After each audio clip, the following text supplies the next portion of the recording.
fallait donc donner une chance à ces enfants, dits enfants de la rue, de s'exprimer et de porter leur voix au plus haut de la scène internationale.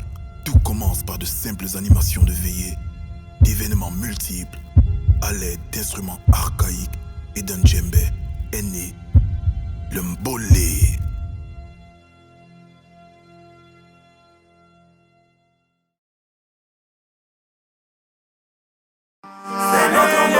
Qui ambiance les quartiers, donne espoir aux opprimés, le peuple représenté. Hey, ah. On a également cette préoccupation. Depuis l'apparition du mbolé, ça fait quelques années déjà. Depuis combien de temps vous œuvrez dans le mouvement mbolé particulièrement? Personnellement, ça fait plus de 10 ans. 10 ans On monte dans le mbolé? déjà dans l'ombre. Je peux dire que c'est depuis 2016 que la phase Ficham. Attends, je peux t'expliquer ça comment. Vraiment le paraître. Non, Lexus, Ouais. je pense qu'on a compris. Donc c'est depuis 2016 que le mbolé a réellement pris, comme on dit généralement, Pas 2016, ça a réellement pris. C'est en 2016 que le volet est découvert. décide de sortir de l'ombre. Oui. Bah, avant d'arriver là, il y a eu tout un processus. Déjà dans le noir, au Quata, comme on le dit. Ça veut dire qu'il y a eu toute une armée qui travaille dans l'ombre. Dans l'ombre, voilà, pour qu'à partir préparer. de 2016, il fallait enfin se mettre en avant. En avant. Mais malheureusement, les premiers avis, a priori, tout le monde identifie le mbolé comme la délinquance juvénile, comme stupéfiant, et puis tout ce qui a trait au péjoratif. On se demande alors pourquoi tant de génies ont toujours cette image péjorative. Est-ce que le mbolé n'est que cette musique pour les drogués, excusez-moi d'utiliser le terme, ou alors le mbolé est réellement ce mouvement dont vous nous avez parlé, qui a une cause à défendre? On veut savoir. Déjà, je vais pas être long. Parce que tout le temps, on nous pose cette question. Pourquoi tout le temps chanter le banga, le tar, tout ce qu'il y a avec les tramoles et tout et tout.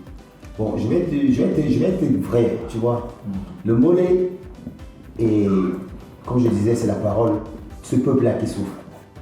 Ces enfants qui n'ont pas eu la chance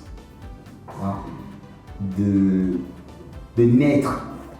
Parce que Dieu a voulu que ces génies-là soient dans l'équateur.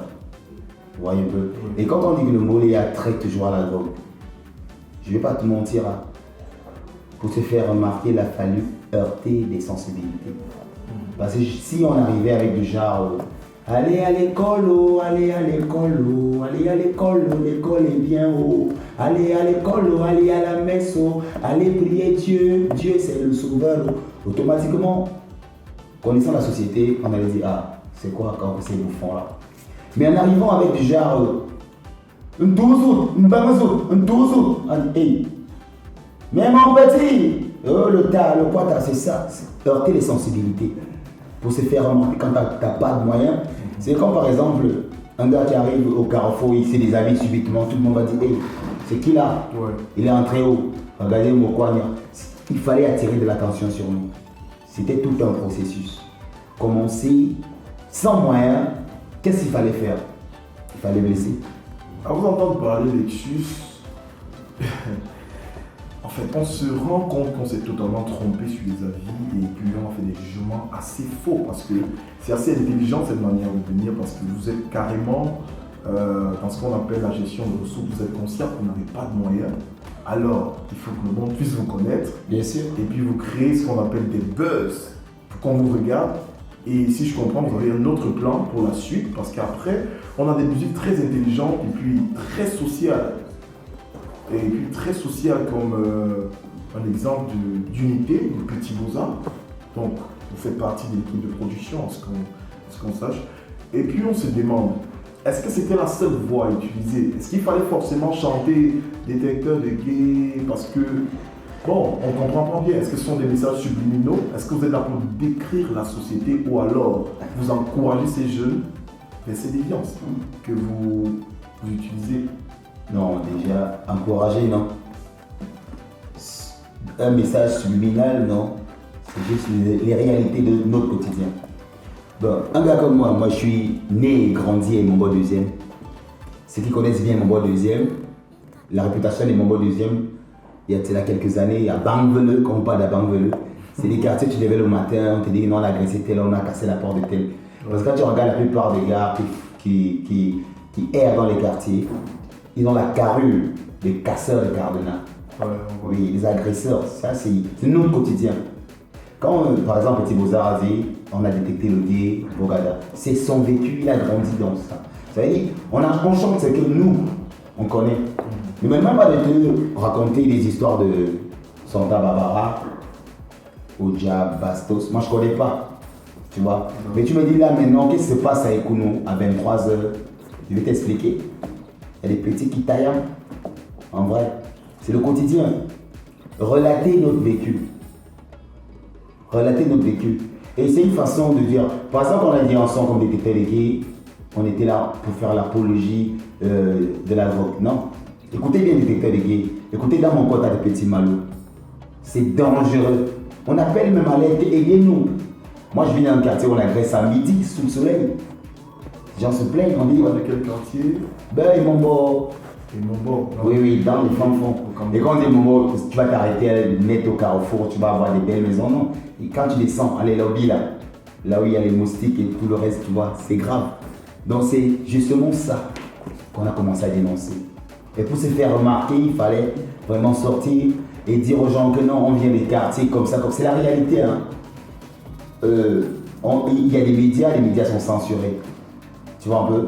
Mais le mot n'est pas censuré. Par exemple, tu arrives, tu vas dire, ok, aujourd'hui, tel Matayam. Bon, Tayam s'est agressé, pour ceux qui ne connaissent pas. On vient de là. On a grandi avec. Les moyens n'ont pas permis qu'on puisse être différent, mais de faire avec, se battre.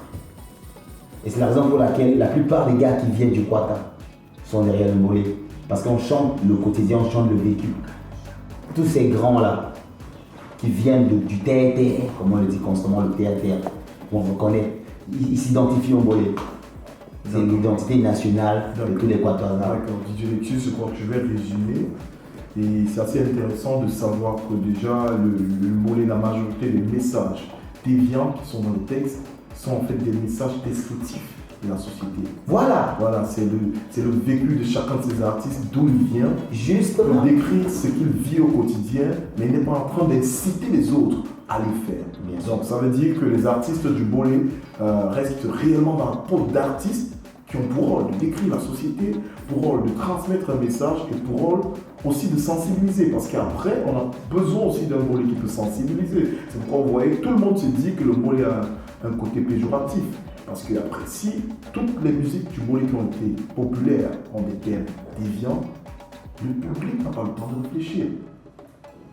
Mais à ça, est-ce que vous avez apporté des solutions pour la suite? Est-ce qu'on parlera d'un mollet qui ne passera plus son temps à décrire les ghettos? Parce que tu dis, aujourd'hui vous signez un bon mollet africain.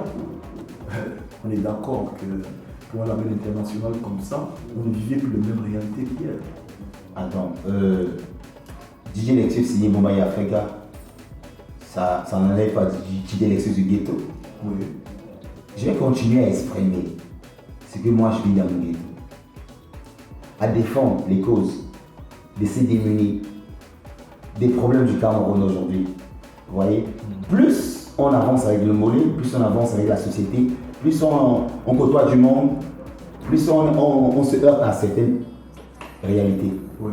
Donc ça fait en sorte que ça influence dans notre façon de réfléchir, à notre inspiration et à cette façon d'écrire. Vous voyez un peu. Et c'était tout un processus. Parfaitement. Se faire remarquer, c'est facile. Bon, maintenant se faire respecter. Avant d'être se faire respecter, il faut d'abord qu'on t'accepte. Ça a demandé une certaine mutation. Vous voyez, le mollet est en train de partir. Aujourd'hui, bon, si on commençait à attaquer les problèmes du système, parce que le mollet, vous ne le voyez pas, on a parlé du gay, on a parlé de la prostitution, on a parlé de nos problèmes, des délinquants juvéniles, des drogues. Par exemple, j'ai fait une chanson avec Minas Toxic, oui. Où on parlait du problème du petit qui a poignardé le professeur. Oui, oui. Voilà, on est en train de monter. Mais si demain on arrive là, on te parle d'un problème où, par exemple, où Paul Biaré Canto, on va laisser le Quata Mbaba déjà. Parce qu'on va arriver, on va monter, on va dire que l'Afrique a besoin de liberté. Donc, crescendo, on va arriver. D'accord, c'est assez intéressant et assez édifiant de savoir que le Mbolé saura prendre des positions éducatives. Non, c'est d'abord ça. Dans le sens d'éducation.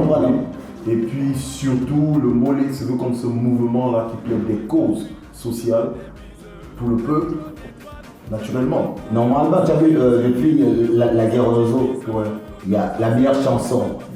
C'est qui? C'est un petit Beaux-Arts, un gars de Vogada qui a chanté une un vrai idée cette chanson. Voilà, je la suis en boucle. Mais les gars ne veulent pas l'assumer, ils vont pas dire non. Non, mais on ne peut pas dire ça parce qu'on a remarqué des artistes d'autres horizons comme Salatiel, comme Poupi, de Patgneux, en train de retweeter et valider la chanson. Donc je pense quand même qu'à ce niveau, le Mbolé et ce message a pu battre son plein. Non, entre artistes, on se comprend, quand c'est bon, c'est bon. Mais les autorités, il faut reconnaître au moins que les gars du Quata. Moi je prends un cas simple avec Mbolé 237 sur la pandémie Corona, la meilleure chanson sur la sensibilisation Corona. Je peux dire sur toute la planète Terre. Ah, ça, il faut le dire. Voilà, donc c'est pareil. Mais comme ça vient du Quata, tu vois un peu, non? Ils regardent ça comme ça et tout. C'est notre boléro qui ambiance les quartiers. C'est notre boléro. Donne espoir aux opprimés. C'est notre boléro. Le peuple représenté.